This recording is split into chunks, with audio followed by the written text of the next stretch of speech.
So you leave the doctor's office with an order for a mammogram, or maybe an MRI or an ultrasound, and you're thinking, wait, why this test and not the other one? It can feel a little confusing, right? Like you're not in on the secret? Well, today we're going to decode all of that for you. We're going to pull back the curtain and show you exactly how these decisions get made. First up, we're going to crack the code behind your doctor's orders. Then, we'll dive into what happens with routine screenings versus when a new concern pops up, because they're totally different. We'll even talk about the specific guidelines for male patients. And of course, we'll wrap it all up with the key takeaways, the stuff you absolutely need to remember. All right, so let's jump right in. How on earth do doctors make these calls? It's not just a gut feeling or a flip of a coin. There's actually a super logical, evidence-based system behind it all. Think of it like a secret decoder ring for medical imaging. And we're about to show you how it works. I mean, this is the big question, isn't it? MRI, mammogram, ultrasound. It feels like a menu of options. But it turns out there's a framework designed to pick the absolute best tool for the job. It's all about getting the most accurate info with the right test for the right person at the right time. And here it is. This is the secret decoder ring we were talking about. It's called the ACR Appropriateness Criteria. Seriously, this thing is the playbook. It's a massive, constantly updated guide put together by experts that looks at hundreds of different clinical situations and matches them with the best imaging test, all based on rock-solid science. Okay, so the easiest way to wrap your head around this is to just think of it like a star rating for medical tests. Like for movies or restaurants. For any given situation, let's say a new lump in a 28-year-old woman, every possible test gets a score. The scores go from 1 all the way up to 9. And a 9? Well, that's the jackpot. A score of 9 means the test is highly appropriate. It's the gold standard for that specific scenario. It's the one most likely to give your doctor a clear, useful answer. No messing around. And what's so great about this system is how simple and visual it is. It's all color-coded, which I love. See here? A score of 7 to 9 is green. That's a green light, go for it. A 4 to 6 is yellow, which means, this might be appropriate, let's think about it. And then you've got 1 to 3, which is red. That's a stop sign. It means that test is usually not the right choice and could even lead to unnecessary procedures or radiation. Okay, so now that we know the rules of the game, let's see how the system plays out in the real world. We're going to start with our first big scenario, routine screening.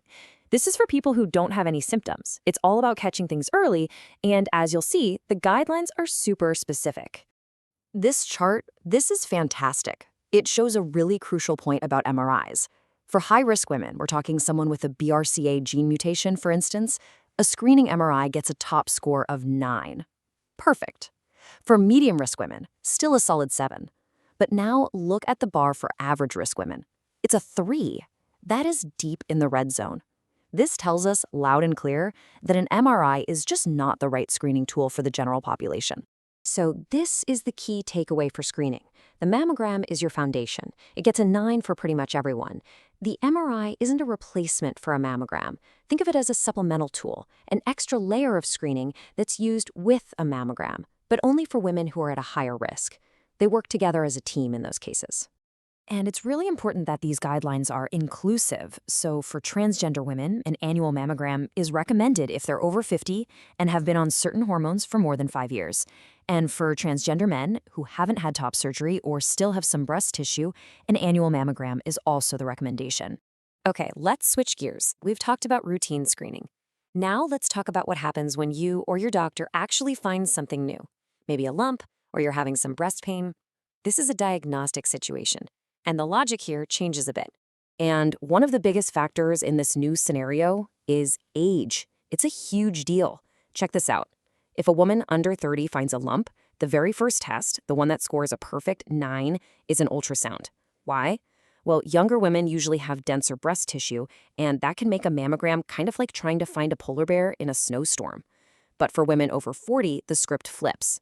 The first and most appropriate test, also with a score of 9, is a mammogram. So let's walk through the process. For that woman under 30, you start with the ultrasound. That's step 1. Now, if that ultrasound looks a little suspicious, the next step isn't usually more imaging. Nope. The next step is a core biopsy to actually get a tissue sample.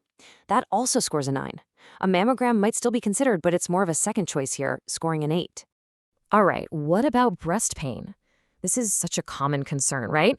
And I think a lot of us assume that if it hurts, there must be something to see on an image. But the guidelines actually tell a very different story. And this is where it gets really interesting. Just look at how low these scores are. For what's called cyclical pain, the kind that's tied to your menstrual cycle, imaging gets a score of 2. That's red territory. It's usually not appropriate. Now, for non-cyclical pain in a woman under 40, an ultrasound gets a 5, which is yellow, may be appropriate. But the bottom line here, the really crucial point, is that for most kinds of breast pain, imaging just isn't the answer. All right, now let's turn our attention to male patients. Breast cancer is way less common in men, of course, but symptoms like a new lump absolutely need to be taken seriously. And there are very clear guidelines for how to investigate them. And hey, look at this. The logic here is basically a mirror image of what we saw for female patients. For a guy younger than 25 with a lump that's hard to figure out, the best first test is an ultrasound, scores an 8. For a man over 25, the most appropriate first move is a mammogram, also scoring an 8. The reasoning is pretty much the same.